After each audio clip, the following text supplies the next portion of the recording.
Break Fix's History of Motorsports series is brought to you in part by the International Motor Racing Research Center, as well as the Society of Automotive Historians, the Watkins Glen Area Chamber of Commerce, and the Argetsinger family. Argento e Rosso, an alternative story of the mid-engine revolution by Karl-Heinz Mertins. Dr. Karl-Heinz Mertins holds a master's degree in mechanical engineering and a doctorate degree in engineering from the Technical University in Berlin, Germany. He has over 35 years of engineering and business experience in Europe and the United States, with focus on product innovation and new business incubation, using cross-disciplinary methods and cross-cultural sensitivities. His work includes experiments on intelligent mobile equipment and wind energy systems at the corporate engineering division of Deere & Company. His enthusiasm for Formula One began in 1961.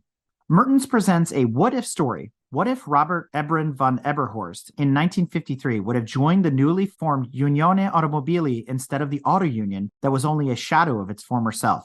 What if Francesco Di Virgilio and Ettore Zacconamina had been tasked with designing a compact V6 engine for the 2.5-liter GP formula that would take on the rather conventional Mercedes W186? What if Joseph Michel's aerodynamic knowledge would have been applied to create downforce? Would lessons learned from pre-war silver arrows and the untimely Sistalia Grand Prix project, when blended with elements of Lancia's passionate engineering culture, have accelerated rear-engine revolution in Formula One? Our next presentation is, I get to say this, I get to use some of my Italian. Argento e Rosso, an alternate history of the mid-engine revolution by Karl-Heinz Mertins. I love this topic. This is one of those things, thinking out counterfactual history is something that's being used a lot now to examine different events in history. I'm looking forward to this one. Thank you. Thank you. Did it really need to take 25 years from the first cars that were winning Grand Prix races with the engine mounted behind the driver until it became commonplace, and then all the US Grand Prix that were held here at this wonderful racetrack were all contested by and won by cars that had the engine mounted behind the driver. It seemed to be the most normal thing in the world. So let me run you through a few stages of what happened in reality, and then I will veer off into what I would submit as an alternative reality. And you can dispute that, and you can criticize me for some of the stupidities that I will throw out here, but it's something that I've been thinking about for a long time, and now in retirement I've had time to really devote some quality time to this topic, and I want to share this with you, but I invite you to be critical with me. I start here at the year 1937, and this is just one of the races that were counting towards the European Championship of Drivers. And what you see here is the typical view in those years. There are many silver cars, and they have just a sprinkle of red. There's a lot of Argento, a little sprinkle of Rosso in this image. The lone Alfa Romeo here of Tasio Nuvolari. In the pole position here is Bernd Rosemeyer in an Auto Union race car. As you may deduct here, the engine is really mounted behind the driver, whereas all the Mercedes cars in the vicinity here, Hermann Lang, Caracciola here, they all have the typical classical front-engined cars, just like the Thomas Flyer engine mounted in front of the person that drives the car, or the two people that were sitting there. That seemed to be the norm. Why even question that? And yet we know from many instances in industry, in art, and so on, things change, and sometimes they have to change for good reasons. But the underlying situation here, I want to point out quickly, was that this happened all under the 750 kilogram formula that the CSI brought into action because the previous cars were getting too fast and too powerful. Thought was, well, if you limit the dry weight of the car to 750 kilograms, then not much can happen. The engines will have to become smaller, and there is just no chance for increase in performance and perhaps decrease in safety of running these cars on the given tracks. The opposite happened. Rule makers did not really anticipate the tremendous progress that happened in metallurgy, in engineering in general, in tires, in many areas that compose the car. What happened was the technical complexity went up dramatically. The performance of these cars compared to the previous ones went up dramatically, and the dominance that was held by the red cars, the Rosso element, switched over to the Argento, to the silver cars, the ones that happened to be made in Germany, where I also come from. And as you see in the results here, the first three finishers were silver cars, Mercedes in the first two places, Unione number 3, and Tasio Nuvolari with several minutes distance came in as fourth. 2 years prior, by the way, he had won this race because this man, von Brauchitsch, was abusing his tires and he didn't want to stop for a second tire change, and he paid heavily for that, and Nuvolari was the surprise winner. The organizers were not prepared to have a foreigner win the German Grand Prix. They were struggling to get the national anthem dug out and all those things. And it took a while for the spectators to recognize that they had a different winner than what they had expected. So there were a number of things happening under the 750 kilogram formula, but by and large it was a duel between the silver arrows of Mercedes-Benz and Unione. This period was one of disruptions. What became evident was that a complex car could no longer be designed and constructed by a singular genius, by an artisan, a craftsperson. It went to teams of specialists that replaced those individuals. That was difficult for some people, and as an example, Ettore Bugatti perhaps, and more pertinent to this talk than Vittorio Jano, were more in this category. I would say they may not have been the best leaders of a team of specialists, and that's what came about. You can see here the Mercedes core team of their racing department, led by Uhlenhaut. He was also the person that focused very much on a new chassis paradigm, where previously chassis were pretty flimsy affairs and the wheel suspension was pretty hard, and the chassis was basically the suspension system, spring system. That changed dramatically when the chassis was fortified and became much more stable. We also saw, as in the previous image, that the mid-engined car concept became competitive. It was almost equal to the conventionals. So when that happens in a very short period of time, that's pretty amazing and should tell people that there's something to it, because typically it takes a while for the new challenger to challenge an incumbent, because the incumbent has naturally some 50 years of experience to refine the concept. So this was telling. I think also the fascist governments in Italy and in Germany started to use and abuse GP racing for propaganda purposes. So it was no longer a matter of the individual driver and the team to be successful. Now you had to be successful for the whole nation, or you would be criticized by masses and by the leadership. There were state subsidies paid in Germany, but they were relative minor contributions to the overall budget. This space race, so to speak, that happened in Germany was much more expensive than, say, the sums that were paid by the government. Going forward, Mercedes was well known, of course, but the challenger was Unione, not really an organization with a long history. Well, it was a company that was born out of necessity. There were 4 companies in Saxony, in Germany, and they were closely related geographically, but they all 4 had the same financial troubles and they had difficulties growing. The banks, namely the Saxon State Bank,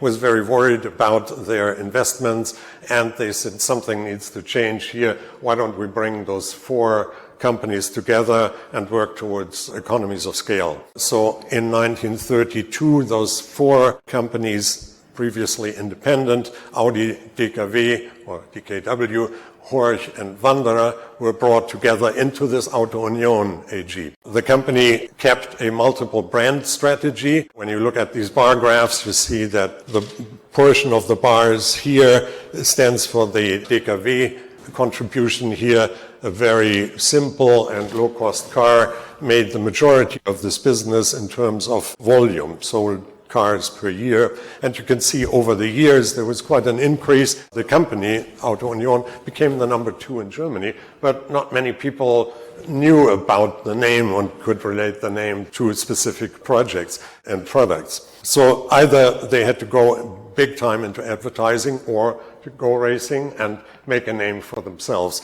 Now, Wanderer, one of the 4 constituents, had already had a good relationship with Dr. Ferdinand Porsche's engineering office out of Stuttgart, and he had designed some of the very successful Wanderer cars and engines for those 4-cylinder, 6-cylinder. And he also had plans already in his back pocket for a car for what was called then the P-Wagen or P-Wagen, a 4.4-liter V16 Grand Prix car with the engine mounted behind the driver. Wanderer was almost sold on it, but they had to get approval from the Unione holding company. It took a while to get there, but finally that came to pass, particularly when the political landscape shifted around at this time and Hitler came into power, and he was very much into mass mobilization and automobile propagation, and he wanted to demonstrate, of course, the essential superpower of the German nation, and it could be demonstrated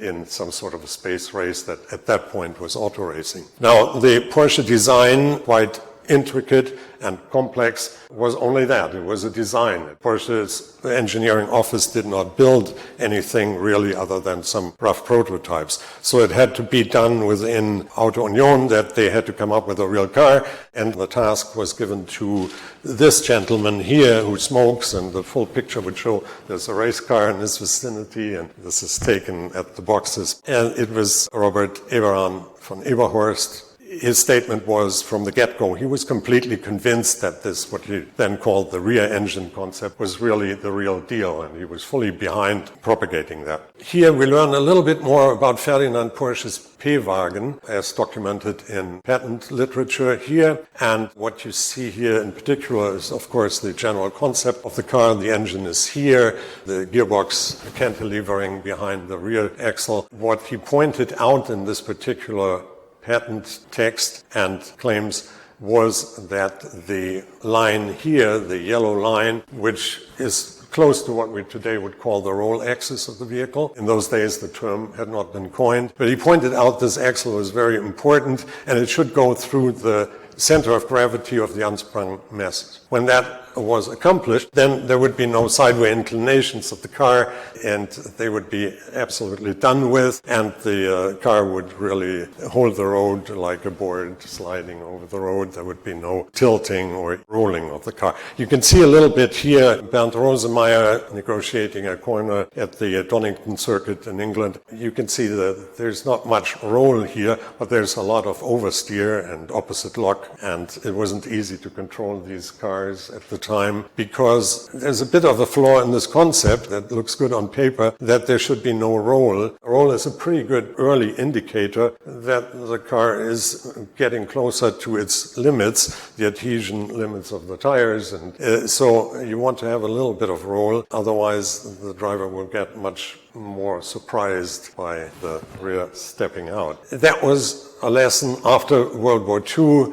We skipped that dark part of history. The silver arrows were pretty much out of business. The Unione, as it was known then, was out of business. It was partially located in the Russian zone, what became then East Germany, and the smart people that worked there tried to get out of Dodge as quickly as possible, and they reestablished some smaller organization in West Germany, a new Unione, but not nearly as potent as the original was. And Mercedes-Benz, the factories were in smithereens, and they had to slowly rebuild their core business. Alfa Romeo, on the other hand, had a couple of challengers for post-World War II Grand Prix racing at their disposal. They were smart enough to hide those assets well. protect them throughout the war.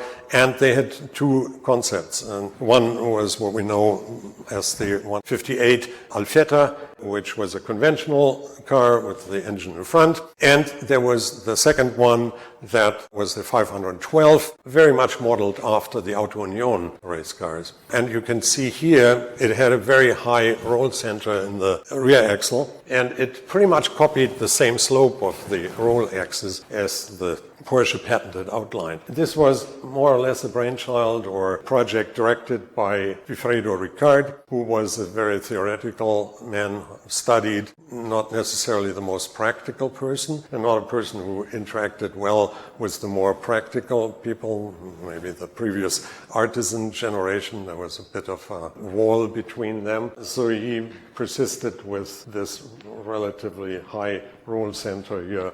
The DDO axle at the back shows that there's a Watts linkage. It was an unusual high placement of the roll center, the lateral resting point of the DDO tube. So that was a bit of a flaw, hence there were some issues with the road holding of that prototype. There were almost two 512s completed.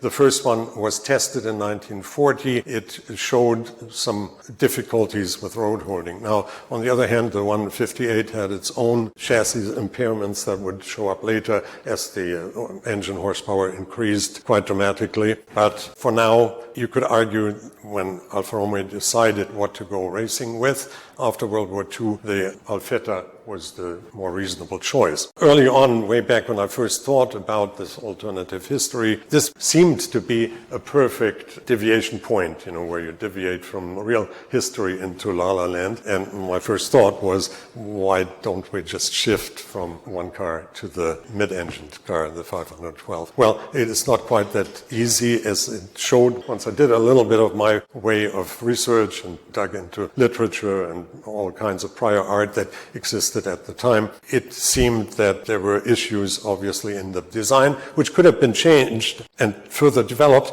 However, when Ugo Gobato, who was running Alfa Romeo at the time, was assassinated in 1945, Ricard, who came originally from Spain, felt for his own safety it was best to go back to Barcelona. And he had not made many friends within the Alfa organization, so when he left, there were not many disciples that would have picked up and would have continued the development of this quite visionary design of the 512. The engine, by the way, was certainly a superior element in that whole design compared to the 158. So the revolution was suspended, and my story couldn't pivot at that point. In the meantime, while Alfa Romeo was quite successful and the Driver World Championship in 1950 and 51, at the beginning of the Formula One as we know it, Mercedes was still rebuilding the core business, but they had declared already in 51 that by 54, when the new 2.5-liter Formula One would come into being, that they would start participating in it. Now, they had a new project leader in Hans Schernberg,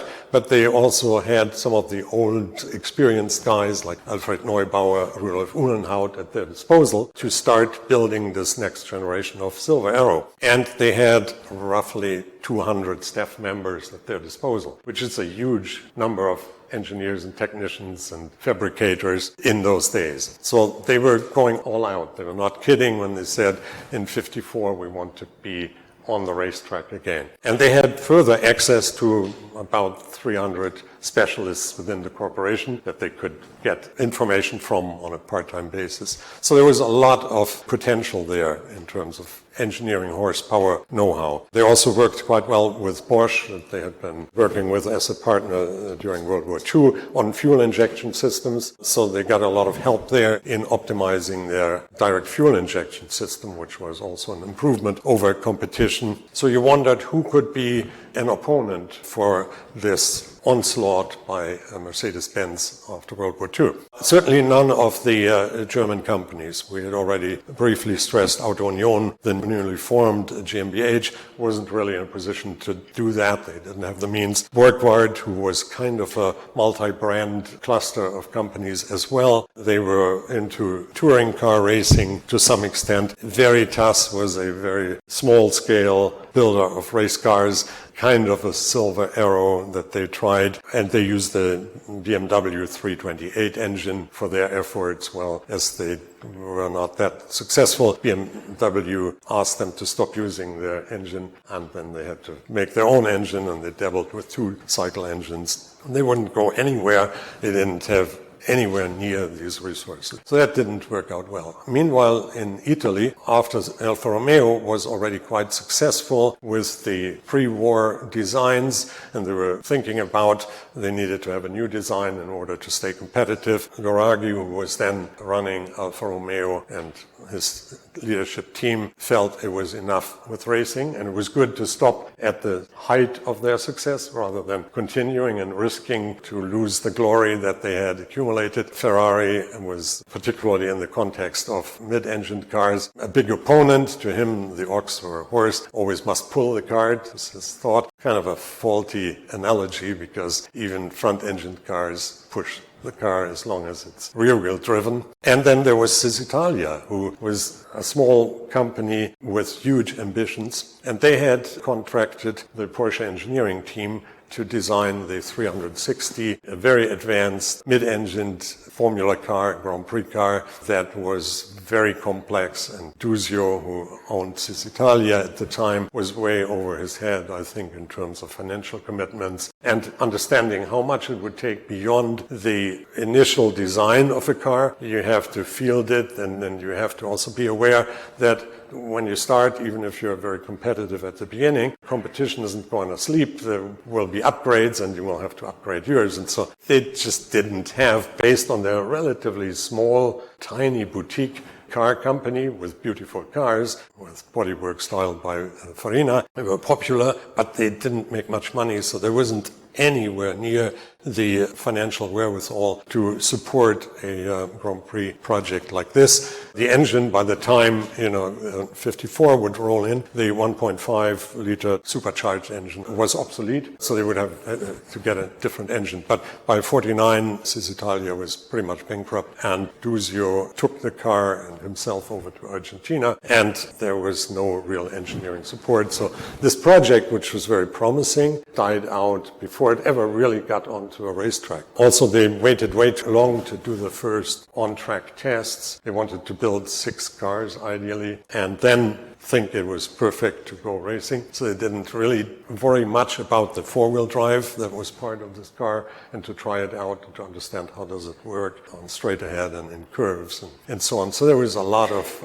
over-optimism that ruled that project. Scuderia Milan was even more optimistic in coming up with a kind of a raw prototype of a mid-engined car that had a transversely mounted 8-cylinder engine, air-cooled, without showing any serious means of getting rid of the heat that this very powerful engine would generate. And they certainly didn't have the wherewithal, so I would say don't do that. Now, of course, the real history shows us this, and Chris Nixon shows in his book very well. There was a rival to Mercedes-Benz in form of the Lancia D50, but I submit Lancia was not really in a position to get into Grand Prix racing. They didn't have the financial wherewithal. Gianni Lancia, who was running the company then, should have been told to pivot more to the money-making side of the business and hold back for now on the passionate racing enterprise. So I don't think that was real. Also, although they had a car that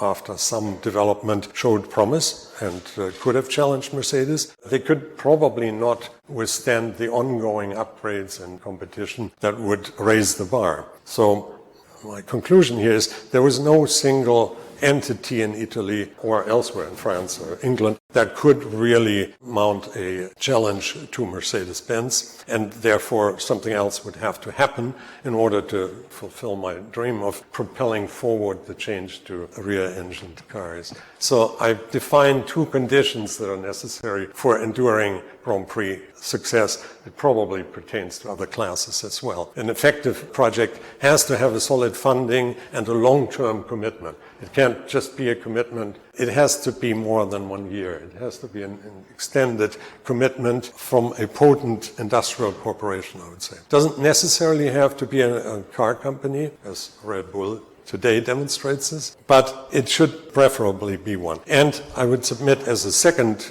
condition, a component supplier should be involved also, particularly since either tires or fuel are playing a big role in the ultimate performance of the car. Maybe one of those suppliers should be involved actively, not just putting their labels on the car, but being actively involved in the development process because they have some skin in the game, financially, but also image-wise. And so when you have these two conditions fulfilled, I think then you have a good shot at being ultimately successful. And I bring forward two examples here for your consideration, although they extend a little bit beyond the time period I'm talking about. But there is the Fenwall effort to bring British racing green into the forefront of Grand Prix racing. Tony van der Wel, who was very committed, who had the wherewithals, he was the head of a large corporation that built sliding bearings for engines for the car industry. Among other things, he owned Lucas,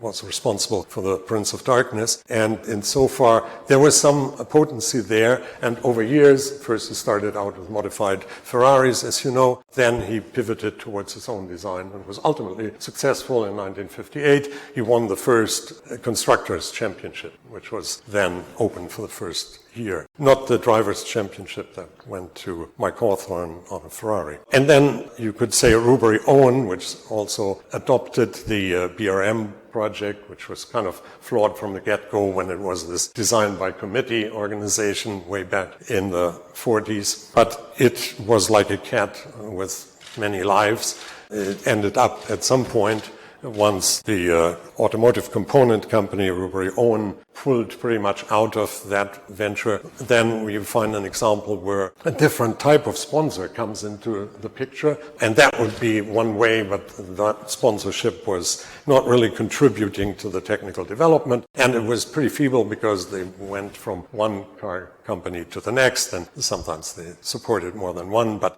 it wasn't enough to stay alive. So what I'm proposing, and again, this is a bit of a leap of faith that you may want to follow me with or not. I think in Italy there was enough potential, there was enough passion to get big time into Grand Prix racing, but it would take that financial underpinning of a larger company. We knew Fiat would not participate. They were never interested after their successes in the 1920s to go back into GP racing. So it takes a conglomerate, a firm, very similar to the Unione that we had seen prior to World War II. I suggest in Italy there should be the establishment of an Unione Automobili, a Finmeccanica company, part of the ERE, which was a public holding company in Italy that had picked up previously in the 1930s already Alfa Romeo when they were in hard times. And so Alfa Romeo was already part of this holding company. I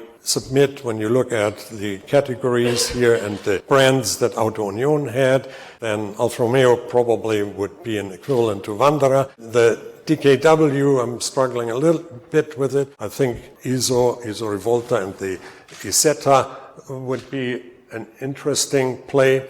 I think also since DKW always had motorcycles as the point of entry for consumers to get into mobile equipment, there may be a play for Vespa in terms of a joint venture, perhaps. Lancia would be the upscale part, not trying to compete with Alfa Romeo. That would be fairly senseless. There may be some overlapping, some platform sharing that I could see, even with the eyes of somebody in the early 1950s. And there may be, in this low-cost segment, a play for Panhard out of France, but in those days having multinational corporations was probably not very feasible yet, so that's a bit of an open question. And I add also a category, and we'll soon see why that is significant. And I'm not really talking about mid-engined race cars, as you recognize. I'm building a platform that allows that technology to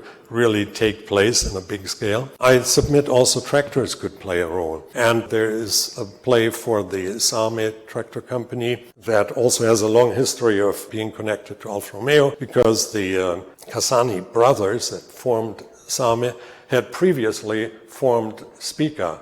Some of you may know the Italian equivalent of Bosch in fuel injection. And so these tractor guys, they needed for their diesel engines something to get the fuel into the combustion chambers. And since with the autarky policy, they couldn't just go to Bosch and Stuttgart and get their stuff. They built their own version. And they got then into ERE and were delegated into the Alfa Romeo fold in the 1930s, 1940s already, because it was seen that they were more relevant with their technology. Now, people that were coming from the tractor faculty did not match very well to the more structured corporate environment, and they left pretty soon and formed their own tractor company again, which became very successful and exists still today, headquartered in Treviglio, Italy. So I put these elements together in some way because so far there's perhaps a good story if you believe that this Unione Automobili could come into being.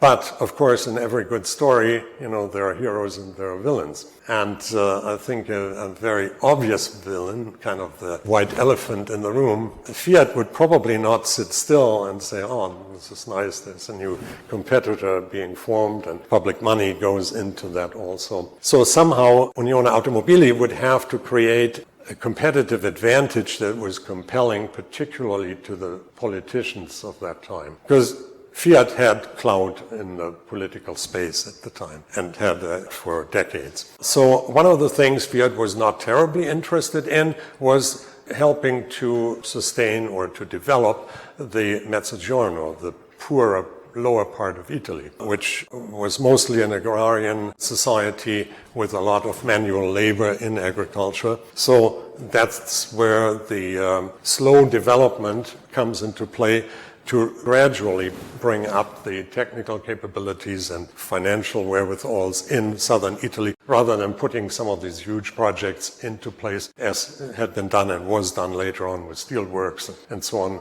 that became cathedrals in the desert that didn't really fit into the society yet. So I submit that having a tractor, a very simple one, this was the first Summit tractor, later on they became much more sophisticated, it would help to transfer manual labor into mechanized forms of agriculture. It would free up labor, but you could also now bring some of the farm boys into mechanics, into working on vehicles on a very low level of complexity. And then later on you could grow that. So you could do something like Ford did when they had ramped up the Model T manufacturing. They established branch office assembly plants or branch assembly plants in different parts of the country. The building stands still there in Fargo, North Dakota. It's no longer used for its original purpose, obviously.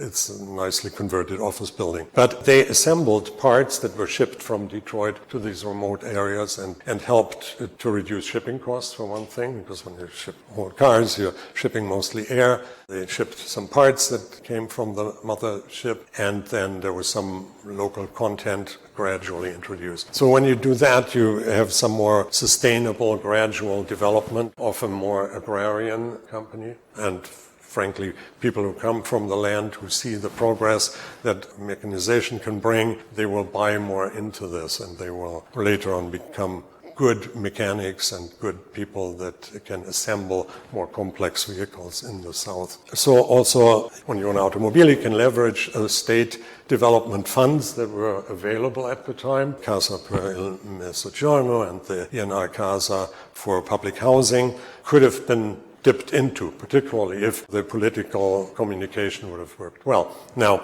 what you need then for the leadership in this new company would be somebody who's more politically astute, not somebody who is an engineer and loves cars and digs deeply into it. It's probably not the right person who can convince some of the politicians and political powers in place, parties, that it's in their best interest longer term to support this program. And so you find a person in Luigi Rosari who has been a long-term leader within the Pirelli organization. He was responsible for the cable business in Pirelli, not so much for the tires. He was a person with a lot of soft skills. He had honed those during the transition when committees ruled these large corporations for a while in 1946.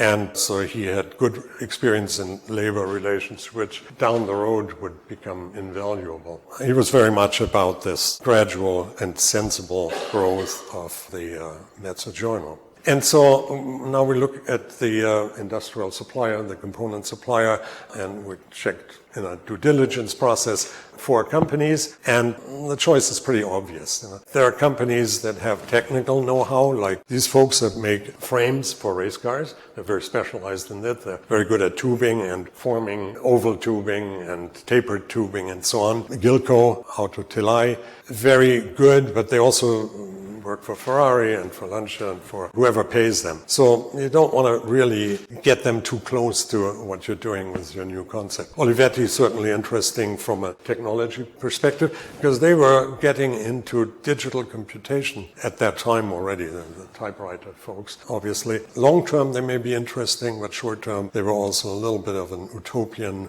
company. Pirelli, an obvious choice. Montecatini, a large chemical company, could play a role in that they wanted to get into the automotive industry, so they could leverage perhaps this entry point, and that may be good. But since we know that tires are so essential for the success of race cars, and Pirelli had a long-term success with their bias-ply tires, conventional tires, in racing. They won world championships up to that point. They also developed a radial tire already since 49. So that kind of prompts me to think, why not introduce radial tires to racing, to Grand Prix racing, at this early point of entry? It would be doable, I think, and Pirelli would see benefits from doing that. It would become a centerpiece of their marketing campaign, that radial tires can work under the most harsh and demanding conditions. They would have enough skin in the game in this project, because if they lose, that doesn't look good for them. But on the other hand, of course, these tires, compared to the previous ones, require a different driving style. So there is something to learn for the people that run these cars. In essence, the slip angle gets much smaller for a given lateral force. But Pirelli has the opportunity to become also Unione Automobili's preferred tire supplier. There's a volume business in the background. And this is a depiction, obviously, of the radial tire, the Cinturato. But we need a technical head. So we switch scenes here, and we go to Burton-on-Trent in the UK. You may ask, why do we do that? Well, there is an interesting person to be met, and that's, again, our friend Robert Eberin von Eberhorst, who was involved in the Auto Unione activities. He also oversaw the Cisitalia construction in Torino, and he is being invited by the Pirelli UK office for a chat. At the time, he was in England. He worked as the chief engineer at Aston Martin, the company that was then owned by David Brown. He had been lured into England to work at ERA, but according to his own words, that proved to be a disaster, a real disappointment, because they didn't nearly have the resources that he was used to. At Aston Martin, it wasn't much better. So the leadership of Unione Automobili talks him into coming back to Italy instead, leave this misery in England behind, and don't get tempted by this new Auto Unione, because that's what he will do in reality. He will find that the really lower ranks in the company really don't like him, and even some of his peers on the upper echelon despise him because he's a little bit too far out there for their taste. So I suggest this new scenario has Eberin von Eberhorst become the technical director and responsible for the GP project at Unione Automobili. And by doing that, we combine this analytical spirit, the scientific approach to race car engineering, with the passion of the Italians and with the willingness to experiment. The car concept is somewhat influenced by the Cisitalia 360. It's, although less complex, for example, I don't think the four-wheel drive solution was already appropriate, or may never be in such a car, and I would place the gearbox behind the differential, behind the rear axle, which would increase the polar moment of inertia in the yaw mode a bit and would make the car a little bit more drivable. The seating position would be more reclined than in this Cisitalia, which in a way was still old school, but it had already a good space frame. Use that. We extend the cockpit so that the driver can lean back a little bit. It makes a lot of sense to use a V6 engine because Lancia and its fame was built around V6 engines. There were interesting engineers like Di Virgilio, who came up with the 60-degree equal firing order distance angle V6, which at the time was not well known or was not practiced, but he introduced that successfully to Lancia, and there were other folks from the Lancia team that would have been useful. I submit, of course, the engine would have double overhead camshaft, and it would have a Spica fuel injection system. You don't want to overfreight a new project with too many features that are new and unproven. So for exploratory purposes, they should dabble with pneumatic valve springs to have an alternative to the desmodromic valve train that Mercedes had introduced or would introduce. So the V6 with a volume of 2.5 liters, rated speed and piston speed in particular was well within the realm of possibilities of that time. So I'm not exaggerating too much. This would be a pretty competitive project. It would be a good chance to introduce disc brakes, preferably from Girling, that were readily available and somewhat proven. The anti-roll bar introduction to GP cars was long in coming and should be introduced here for sure. Then again, the exploration to future upgrades could be devoted to monocoque chassis and, more importantly, to the introduction of aerodynamic downforce. Again, why did it take so long? From today's perspective, it's easy to say. When you were living in 52, 53, it was a little bit more of a stretch of imagination, but not totally uncalled for. John and Charles Cooper in England had been working on these kinds of concepts already, and Conode had its own program going on. They were waiting for the Godiva Coventry Climax engine, the V8 engine, to become ready, and they would have put it into the back of their car, and it would have been a very interesting challenger. But Coventry Climax got cold feet. They thought the engine wasn't powerful enough when they heard of 300 horsepower plus that Mercedes would be delivering, which they never did. And so they decided to deep six their very impressive V8 engine program. Now, when you have so many unknown parts in your car, you want to de-risk your project. And here I introduce another player, Rudolf Ruska, who had been working with Swiss Italia, with Porsche. So he was part of the inner team already. He would be tasked with providing a test mule. That would be a car that would not look like a Grand Prix car yet, but the underpinnings would be exactly that. And you could introduce new technologies gradually and expose the drivers to the new driving characteristics and working with disc brakes and radial tires in a very disguised way. You could do data acquisition and learn about the optimization of this new package. So he was a good player for doing that. He had good connections to carrosserias. Touring had already worked for Montecatini, previously mentioned, on this little prototype with a resin fiberglass combination bodywork. So we suggest they should just do something like this and use that as the test mule and run it in Monza and on other tracks. And Ruska will later on lead a project that will unify the platforms of the Giulietta of Romeo and the Appia of Lancia to save costs, to get economies of scale, and this project should be successful. Now, we talk about advanced aerodynamics, and when we think of wings, we think that's something that happened very recently with Chaparral and Jim Hall, or maybe Michael May in Switzerland in the mid-50s. But in the late 30s, when Mercedes wanted to build this T80 world record car, they had already experimented. This was, again, a design of the Porsche engineering firm. They had already dabbled with the thought of wings, fixed wings, even movable flaps here, and this is all discoverable in late open patent applications and patents that were accessible to people certainly in the 1950s. So this fellow here, Joseph Michel, was a founding member of the Porsche engineering team in Stuttgart. His background was aeronautical and mechanical engineering, and he had a specific interest in the aerodynamics. So these patents are very interesting to read and very visionary.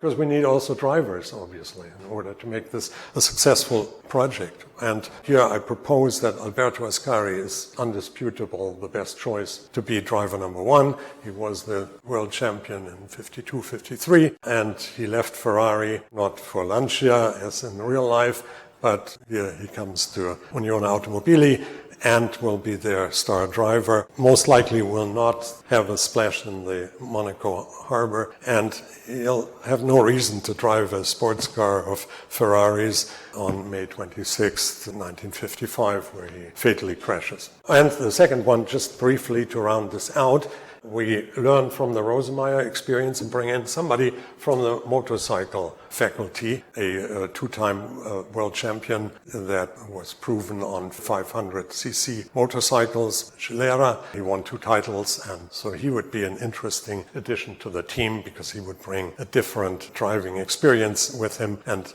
analog to Bernd Rosemeyer, he may be able to deal with these rear-engined cars better, or mid-engined cars better than, say, drivers that were used to the conventional ones. Anyway, so at the end, the happy end is Ascari will not win the 1954 World Championship. That would be too much of a stretch. We leave that to Fangio, but he's a close second, and Massetti happens to win one Grand Prix, British one, that was a bit of an aberration, bad weather conditions, etc. So that's pretty much the framework of this story. It brings together the Italian element and some of the Germanic, which is mostly Austrian, to be honest. A lot of the good automotive engineers that work in Germany come from Austria or from former Czechoslovakia. That happened here too. So it's this combination that could accelerate a rear engine or mid-engine revolution. Give it to you to criticize that, or tell me I'm totally out of 100 pages, and with real sources, so this is not all just out of thin air. So it has some validity and maybe some believability. But I leave it up to you as the much more experienced folks. A very different approach to all this, history in action. Thank you. That was really great. Thank you. This episode is brought to you in part by the International Motor Racing Research Center. Its charter is to collect, share, and preserve the history of motorsports, spanning continents, eras, and race series. The center's collection embodies the speed, drama, and camaraderie of amateur and professional motor racing throughout the world. The center welcomes serious researchers and casual fans alike to share stories of race drivers, race series, and race cars captured on their shelves and walls and brought to life through a regular calendar of public lectures and special events. To learn more about the center, visit www.racingarchives.org. This episode is also brought to you by the Society of Automotive Historians. They encourage research into any aspect of automotive history. The SAH actively supports the compilation and preservation of papers, organizational records, print ephemera, and images to safeguard, as well as to broaden and deepen the understanding of motorized, wheeled land transportation through the modern age and into the future. For more information about the SAH, visit www.autohistory.org. We hope you enjoyed another awesome episode of Break Fix Podcast, brought to you by Grand Prix Motorsports. If you'd like to be a guest on the show or get involved, be sure to follow us on all social media platforms at Grand Touring Motorsports. And if you'd like to learn more about the content of this episode, be sure to check out the follow-on article at gtmotorsports.org. We remain a commercial-free and no annual fees organization through our sponsors, but also through the generous support of our fans, families, and friends through Patreon. For as little as $2.50 a month, you can get access to more behind-the-scenes action, additional pit stop minisodes, and other VIP goodies, as well as keeping our team of creators fed on their strict diet of Fig Newtons, gummy bears, and Monster. So consider signing up for Patreon today at www.patreon.com/GT Motorsports. And remember, without you, none of this would be possible.